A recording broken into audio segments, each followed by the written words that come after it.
মানে সৌদি আরব ভাই আর কিছু পারছে না পারছে বাবুর্চি কাজটা শিখছি, ফাঁক করা শিখছি উনি। উনি হইলো বাংলাদেশের 1 নম্বর বাবুর্চি। দাঁত ভাঙা হ্যাঁ, দাঁত ভাঙা বাবুসি। দাঁত ভাঙা? না না, দেখছেন কি সুন্দর ফাঁক হইতেছে। কি সুন্দর একটা লোভনীয় কালার আইছে। আসলে মুরগি ফাঁক করতে আছে, দেখছেন? আমার বসার স্টাইলটা দেখেন,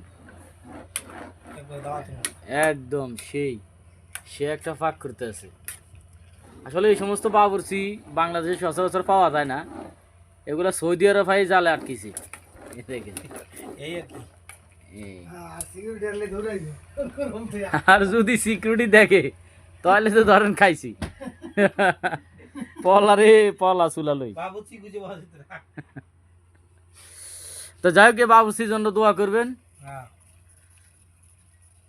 সবাই মিলে।